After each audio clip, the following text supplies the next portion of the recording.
ഹോജയുടെ കുപ്പായം. ഒരിക്കൽ ഹോജയും അദ്ദേഹത്തിൻ്റെ ഒരു സുഹൃത്തും ഒരു യാത്രക്കിറങ്ങി. യാത്ര പുറപ്പെടും മുന്നേ സുഹൃത്ത് ഹോജയോട് ഒരു കുപ്പായം ആവശ്യപ്പെട്ടിരുന്നു. തൻ്റെ കുപ്പായം വല്ലാതെ മുഷിഞ്ഞിരുന്നതിനാലാണ് സുഹൃത്ത് ഹോജയോട് ഒരു കുപ്പായം ചോദിച്ചത്. ഹോജ സസന്തോഷം തൻ്റെ ഒരു കുപ്പായം സുഹൃത്തിന് ധരിക്കാൻ കൊടുക്കുകയും ചെയ്തു. അങ്ങനെ രണ്ടുപേരും യാത്ര തുടങ്ങി. ഓരോരോ വർത്തമാനങ്ങൾ പറഞ്ഞ് മുന്നോട്ട് പോകുമ്പോഴാണ് എതിരെ ഹോജയുടെ ഒരു പരിചയക്കാരൻ വന്നത്. "എങ്ങോട്ടാണ് ഹോജ യാത്ര?" അയാൾ ചോദിച്ചു. "പ്രത്യേകിച്ച് എവിടേക്കുമല്ല, ഞങ്ങൾ വെറുതെ ഒന്ന് കറങ്ങാനിറങ്ങിയതാണ്," ഹോജ പറഞ്ഞു. "പിന്നെ ഇതാരാണെന്നറിയോ? ഇയാൾ എൻ്റെ നല്ല സുഹൃത്താണ്. പേര് മജീദ്.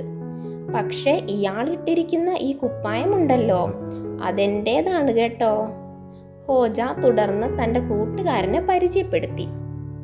ഹോജയുടെ കൂട്ടുകാരന് വല്ലാത്ത നാണക്കേട് തോന്നി. മറ്റേയാൾ കുറച്ചു നേരം വർത്തമാനമൊക്കെ കഴിഞ്ഞു പോയപ്പോൾ മജീദ് ഹോജയോട് ചോദിച്ചു, "നിങ്ങൾ എന്ത് പണിയാണ് കാണിച്ചത് ഹോജ? ഇങ്ങനെയാണോ പരിചയപ്പെടുത്തുന്നത്?" "എന്തു പറ്റി?" ഹോജയ്ക്ക് എന്താണ് കാര്യമെന്ന് പിടികിട്ടിയില്ല. "ഞാൻ ഇട്ടിരിക്കുന്ന കുപ്പായം നിങ്ങളുടേതാണെന്ന് തന്നെയാ. പക്ഷേ അതിങ്ങനെ മറ്റുള്ളവരോട് വിളിച്ചു പറയണോ? ആകെ നാണക്കേടായി," മജീദ് പറഞ്ഞു. "അതെയോ, എന്നോട് ക്ഷമിക്കൂ സുഹൃത്തേ, ഇനി ഞാൻ അങ്ങനെ പറയില്ല," ഹോജ മാപ്പ് ചോദിച്ചു. അവർ വീണ്ടും മുന്നോട്ട് പോയി. അതിനിടയിൽ ഹോജയുടെ മറ്റൊരു സുഹൃത്തിനെ കണ്ടുമുട്ടി. അയാൾക്കും ഹോജ മജീദിനെ പരിചയപ്പെടുത്തി. "ഇത് എൻ്റെ സുഹൃത്ത് മജീദ്. പിന്നെ ഒരു കാര്യം, ഇയാളിട്ടിരിക്കുന്ന കുപ്പായം ഇയാളുടേത് തന്നെയാണ്." മറ്റേയാൾ യാത്ര പറഞ്ഞ് പോയതും മജീദ് ഹോജയോട് ദേഷ്യപ്പെട്ടു. "നിങ്ങളുടെ കുപ്പായം വാങ്ങി ധരിച്ചത് വല്ലാത്തൊരു അബദ്ധമായി പോയി ഹോജ. നിങ്ങൾ എന്നെ നാണം കെടുത്തി അടങ്ങൂ." "ഞാൻ പക്ഷേ കുപ്പായം നിങ്ങളുടേത് തന്നെയാണെന്നല്ലേ പറഞ്ഞത്?" ഹോജയ്ക്ക് സുഹൃത്തിന്റെ ദേഷ്യത്തിന്റെ കാരണം വ്യക്തമായില്ല. "കുപ്പായം എൻ്റേതാണെങ്കിൽ അങ്ങനെ പറയേണ്ട കാര്യമുണ്ടോ?